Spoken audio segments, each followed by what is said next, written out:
Bonjour à toutes et à tous, soyez les bienvenus dans le JT de ce mardi 25 octobre. Nous nous intéresserons aujourd'hui aux contrats conclus à distance, à la revalorisation des seuils fiscaux et au licenciement annoncé au téléphone. C'est parti!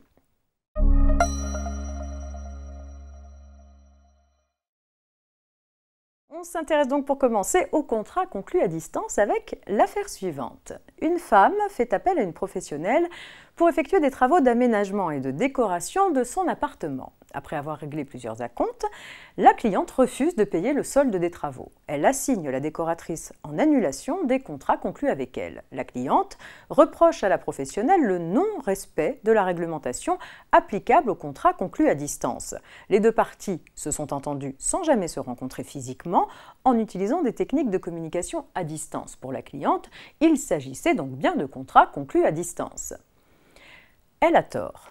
Pour les juges, la conclusion des contrats sans la présence physique simultanée des deux parties et par le recours exclusif à des techniques de communication à distance ne suffit pas pour les qualifier de contrats à distance. Encore faut-il qu'ils soient conclus au titre d'un système organisé de vente ou de prestation de services à distance. Faute pour la cliente d'établir l'existence d'un tel système, la réglementation spécifique applicable aux contrats à distance ne s'applique donc pas. On doit en conclure que cette réglementation ne concerne pas les professionnels qui, comme cette décoratrice, exercent de façon autonome hors de tout système organisé de vente ou de prestation de services à distance.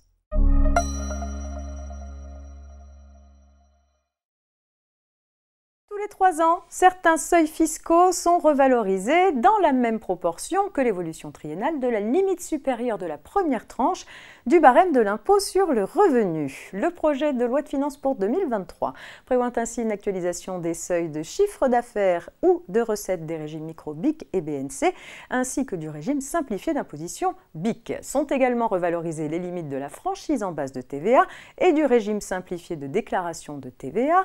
Ces nouveaux seuils sont applicables pour les années 2023, 2024 et 2025.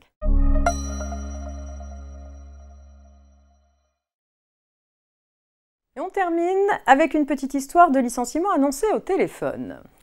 Le 16 novembre 2016, un salarié reçoit un courrier qui lui notifie son licenciement. Cette lettre ne le surprend pas puisque la veille à 17h50, l'employeur lui a téléphoné pour lui dire qu'il était licencié et lui indiquer qu'il ne devait pas se présenter le lendemain. Le salarié conteste le caractère réel et sérieux de son licenciement au motif qu'il a été licencié verbalement par téléphone, concomitamment à l'envoi du courrier de rupture par l'employeur. Il est vrai que l'employeur qui décide de licencier un salarié doit lui notifier sa décision en envoyant une lettre recommandée avec avis de réception. Le licenciement verbal est sans cause réelle et sérieuse. Dans l'affaire soumise ici à la Cour de cassation, le salarié a été informé verbalement et par écrit. La question est donc de déterminer à quel moment se situe la date de la rupture. La Cour y répond en rappelant que la date de la rupture d'un contrat de travail est celle à laquelle l'employeur a irrévocablement manifesté sa volonté d'y mettre fin.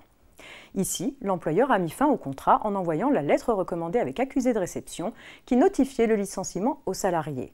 Ce courrier ayant été envoyé avant l'appel téléphonique, c'est lui qui acte la rupture.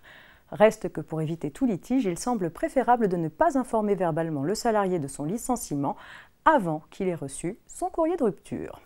Fin de ce JT. On se retrouve demain mercredi pour la suite de l'actualité juridique. Bonne journée.